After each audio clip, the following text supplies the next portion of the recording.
Aku juga agak ngeri ya bahas ini. Ngeri-ngeri seneng ya. Ngeri-ngeri sedep. Kita mau ngobrolin sex addiction, bener ya? Iya. Waduh, Iya. ini Uh-uh. kalau aku terjemahin kayak kecanduan seks nggak sih?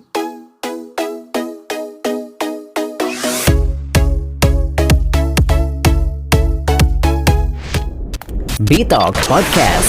Be smart, be healthy, be happy.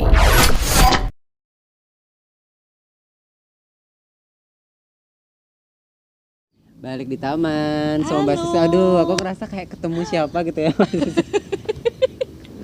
Lengkap banget, ada topinya. Ini memang apa ya? Piknik dong. Piknik banget ya. Iya dong. Seharusnya aku bawa topi juga, seharusnya Iya. lebih gede gitu kan. Iya, lebih gede sampai nggak kelihatan Ini topi ya. apa? Ini dapat oleh-oleh nih Oh iya, dari Belanda. Waduh, jauh banget Iya. oleh-olehnya, ya Allah. Ya Allah, ya Allah. Kita mau ngobrol apa nih Mbak Sisil? Ngobrol apa ya? Ayo, Ayo. ngobrol apa? Ini tuh banyak banget kayak apa ya, rame gitu loh di sosial media. Aku juga agak ngeri ya bahas ini. Ngeri-ngeri seneng ya. Ngeri-ngeri sedep.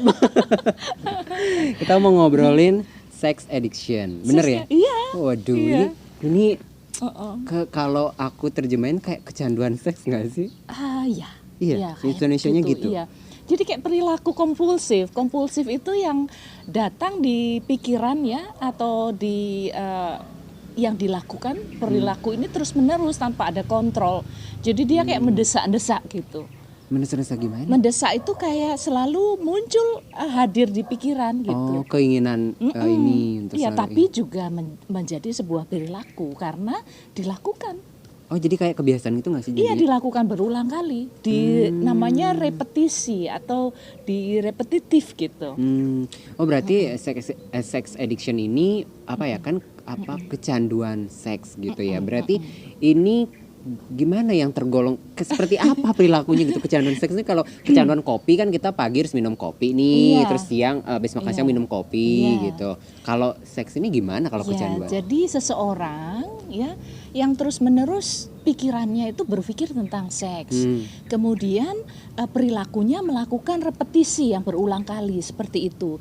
Nah, ini sebetulnya apa? Sebetulnya bentuk sebuah bentukan cara dia untuk keluar dari masalah. Masalah apa? Stres misalnya. Cemas misalnya. Kemudian depresi. Kemudian juga ketika ekskomunikasi. Jadi dia diisolasi oleh sosial. Oh, berarti Jadi dia merasa sendiri. Jadi bisa ya itu diulang lagi ya, bisa dia cemas, bisa dia depresi, bisa dia dalam tekanan stres yang tinggi, bisa dalam isolasi sosial.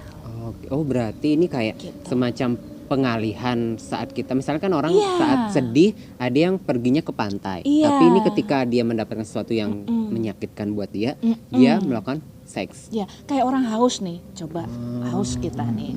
Aku nih. haus Ini nih ya. kode nih ya. Iya, haus, terus aku minum, ya Terus? kan? Aku minum. Tapi Karena aku berpikir, aku kurang air. ah, Aku minum, aku kurang.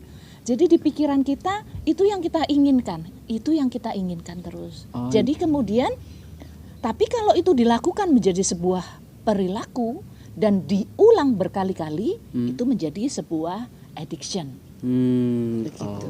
Oke. Berarti apa sih yang nyebabin orang bisa sex addiction ini? Apa Ya, itu tadi. yang kenapa bisa ke seks peralihannya gitu?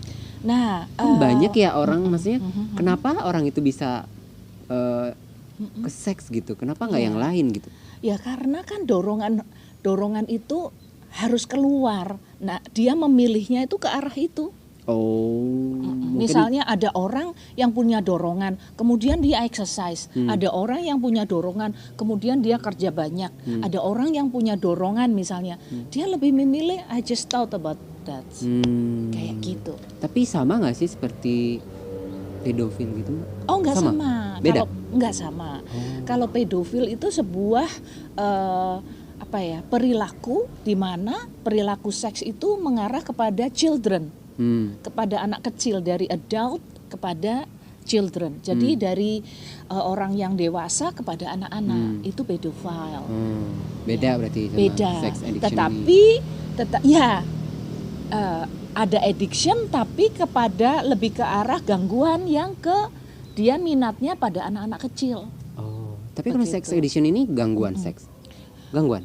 Dia gangguan perilaku. Oh, gangguan perilaku. Tetapi di dalam diagnosis biasanya kedokteran atau klinis gitu sulit membuat kriteria di sini gitu ya. Oh, Dilihat dari kriteria yang ada, biasanya dia diperlakukan disejajarkan dengan perilaku yang kompulsif.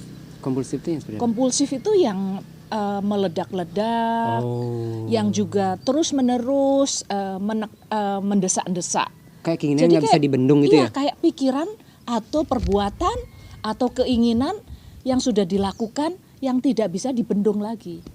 Jadi itu menjadi sebuah kalau dia tidak dilakukan menjadi tekanan untuk orang yang bersangkutan. Oh, dia malah tertekan jadinya kalau nggak dilakuin itu. Justru itu karena dia merasa ada tekanan dari stres, tekanan dari kecemasannya, tekanan dari depresinya, tekanan dari sosial, maka dia mengarah ke sana.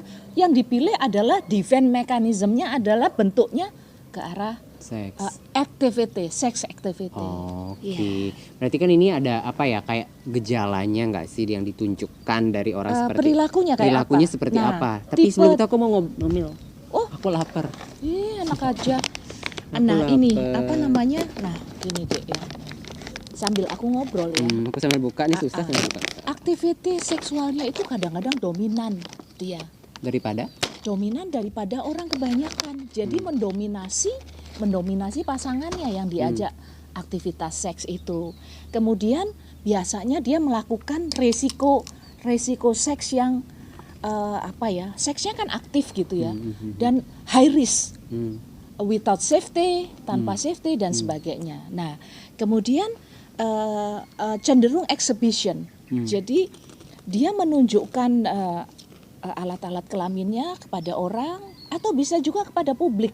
Oh, yang kayak di jalan naik motor. Itu exhibition beda. Oh.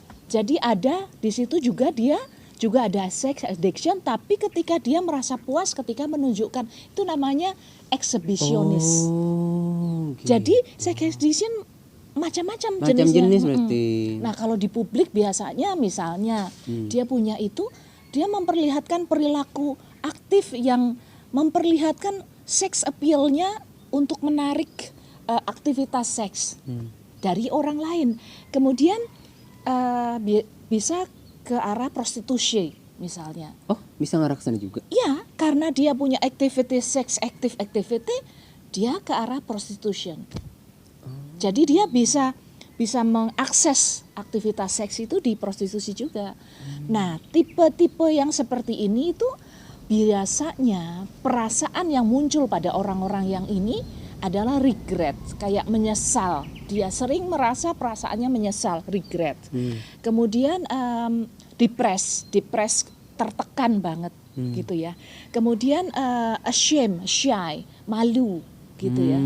Jadi misalnya ya, cara-cara aktivitas itu bisa by phone, sex phone misalnya. Oh iya. Ya, misalnya pakai komputer ya, misalnya komputer seksual sama orang yang ada pornografi di komputer misalnya.